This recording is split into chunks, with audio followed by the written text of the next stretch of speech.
My name's Brandon and this is Video Game History, a show where I take a look back on a certain franchise of video games and retrospectively review them. Last time we reviewed Codename Kids Next Door Operation Soda for the GBA, which was Codename Kids Next Door's first ever game. This received a follow-up about a year later on October 11, 2005 in North America and December 2, 2005 in PAL regions. The game was developed by High Voltage Software and published by Global Star Software. High Voltage Software have a long history of working on a bunch of licensed games, but most recently they've worked on Mortal Kombat X, Saints Row: Get Out of Hell, and Injustice: Gods Among Us. Other Cartoon Network games they've worked on include The Grim Adventures of Billy and Mandy, Ben 10 Protector of Earth, Harvey Birdman Attorney at Law, and The Secret Saturdays. Apparently this game was heavily tied into a trading card game and came with a limited edition card, while other K&D products featured codes that unlocked exclusive cheats. Also, according to the Kids Next Door wiki, the game sold very poorly. As for how it performed critically, well, that's a bit of a mixed bag. The PS2 version, which I played, is at 49 on Metacritic, however the Gamecube and Xbox versions have a 58 and 57 respectively. I also played a bit of the Gamecube version and didn't see a single difference, so I guess the outlets focusing specifically on Nintendo and Microsoft didn't score the game as harshly. Operation Soda wasn't great, but I'm holding out hope that a home console K&D game can at least deliver a little bit of fun.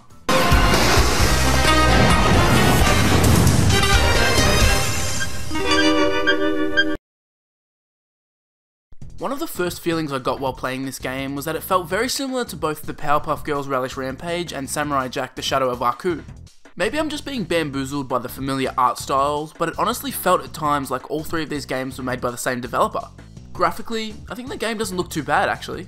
During gameplay it looks quite nice, and while the cutscenes felt quite jarring to me because it doesn't use the same 2D art style as the show, they're still of a high quality.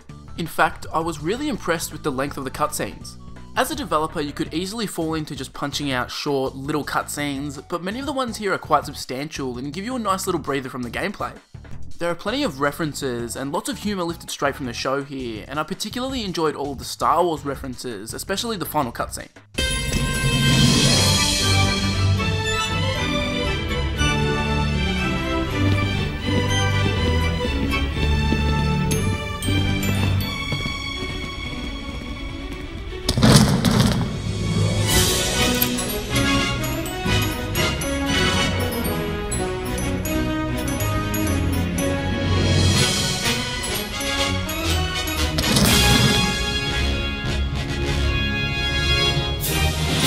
The story isn't anything spectacular, and I never expected it to be the same quality as an episode of the show. Basically, all the most iconic K&D villains have escaped the Arctic-based prison, and it's up to us to track them down.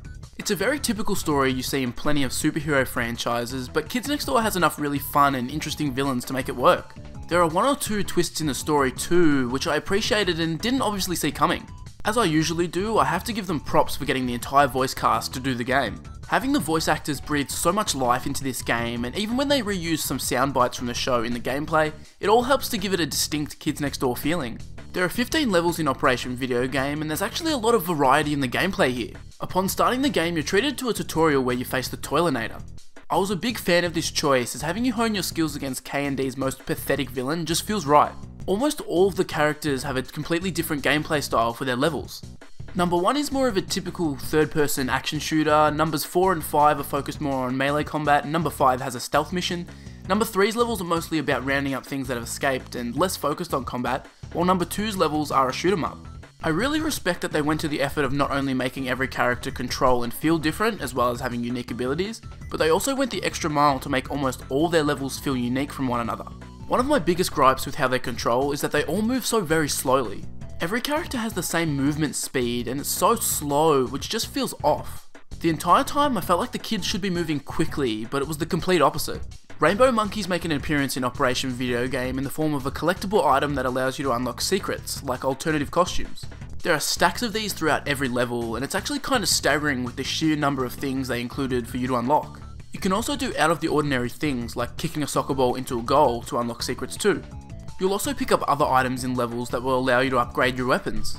Sometimes these upgrades would carry over from level to level, like with number 1, however in some cases like with number 4, you would randomly start your next level back at square one, which was quite annoying. With the game focused heavily on so many villains being on the loose, there's obviously a heavy emphasis on boss battles. You'll square off against villains like Grandma Stuffin', Common Cold, Count Spankulot, Sticky Beard, and Night Brace. Each of these is unique, and the majority of them are fun to play. They're not the most complex or original, but for a game primarily focused on being for kids, I found them enjoyable. My biggest issue with the boss battles was the very final one. You again find yourself in a Voltron or Megazord type creation fighting against a giant enemy, which is literally exactly the same as the final boss battle in Operation Soda. The idea is executed a million times better here, but seeing basically the exact same idea reused is a little annoying.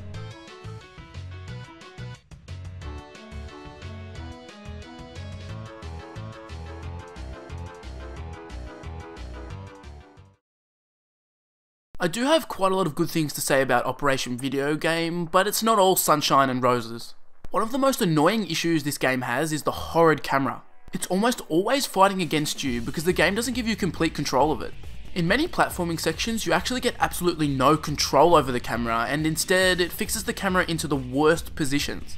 Platforming is a big part of this game, and there would be almost no issues with it if they just let you have free reign over the camera. I also didn't like that they reused the same environments several times for levels.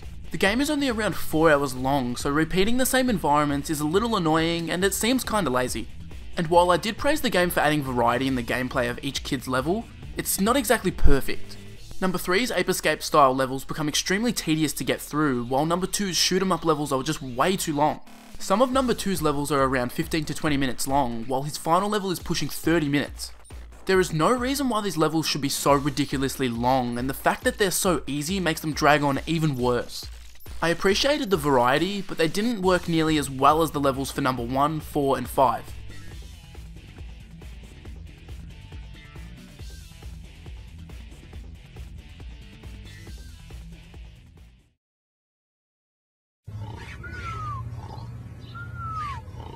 The kids next door wouldn't be the kids next door.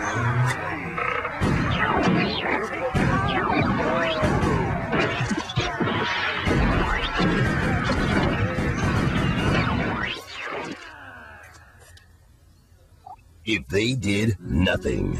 Get up, get active, get animated. Brought to you by Movement Inc. Codename Kids Next Door Operation V.I.D.E.O.G.A.M.E is a decent game. It's got a number of flaws that keep it from being great, but it's very obvious that a lot of time, effort and polish went into putting this together. The cutscenes and voice acting are spot on, the graphics look solid for the time, and the gameplay, outside of Number 2 and 3, is more than serviceable. The game was mostly panned in reviews because of its camera and some of the gameplay elements, but I didn't find these so terrible that the game was worth scoring sub 50. It really is a solid game, and it's nice to see that Cartoon Network's video game output on the PS2, Gamecube and Xbox has been quite respectable, especially in comparison to some of the dumpster fires released for handhelds.